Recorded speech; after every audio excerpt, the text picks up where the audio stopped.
दे धडक बेधडक आपल्या परिसरातील ताज्या घडामोडी, घटना, समस्या, विविध क्षेत्रातील सर्वदूर बातम्या पाहण्यासाठी लोकशक्ती लाईव्ह न्यूज चॅनलला सबस्क्राईब करा आणि नोटिफिकेशन मिळवण्यासाठी बेल आयकॉनला प्रेस करा। राज्यातल्या 29 महानगरपालिकांसाठी मतदानाची रणधुमाळी पार पडते आहे। अनेक केंद्रावर मतदान करण्यासाठी नागरिकांनी रांग लावली आहे। याच दरम्यान मतदार यादीमधील भुंगळ कारभाराचा फटका आता थेट राज्याचे वनमंत्री गणेश नाईक आणि त्यांच्या परिवाराला बसला आहे। 2 मतदान केंद्र फिरूनही गणेश नाईक यांचं नाव मतदार यादीत मिळत नसल्याचे दिसून आले। दरम्यान या घोळाबाबत गणेश नाईक यांनी निवडणूक आयोगावर आगपाखड केली असून राज्याच्या वनमंत्री आणि इथल्या आमदाराबाबत असं होत असले तर सर्वसामान्य जनतेचं काय, असा प्रश्न त्यांनी निवडणूक आयोगाला केला आहे। एकाच इमारतीत राहून एकाच कुटुंबातील सदस्यांचे वेगवेगळ्या ठिकाणी नावं आली आहे।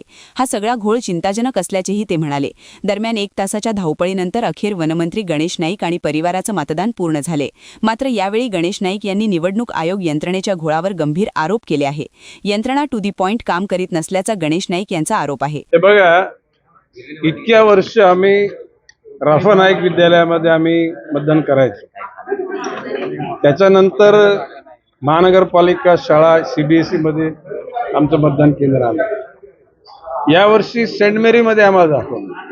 सेंट मेरीमध्ये आम्ही सकाळी येऊन गेलो तर इथे रूम नंबर काय साधा घोळ होता। मग आम्ही परत सीबीएसई मध्ये गेलो, तिथे रूम नंबर 9 होता, पण मतदार यादीमध्ये आमचं नाव नव्हतं। मग परत सेंट मेरीमध्ये आलो आणि आता मतदान करून आता निघालो आहे।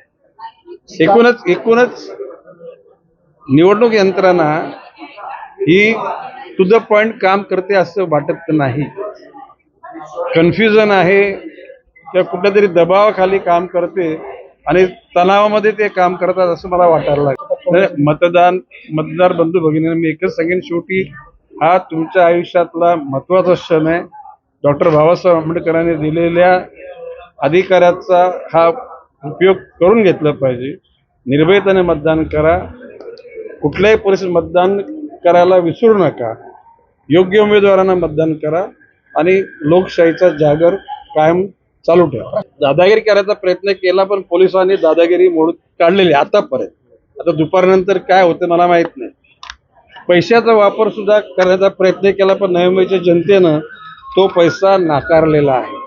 अशा ह्या हरामाच्या पैशाला नवी मुंबई जनता भुलणार नाही, आपलं कर्तव्य चोख पार पाडेल।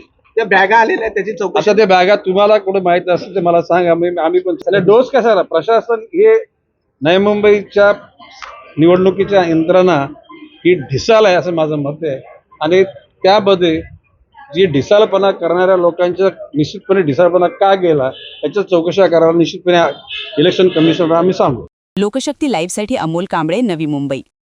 अशाच सच्चाई दर्शवणाऱ्या बातम्या पाहण्यासाठी लोकशक्ती लाईव्ह न्यूज चॅनलला लाईक करा, शेअर करा आणि सबस्क्राईब करा।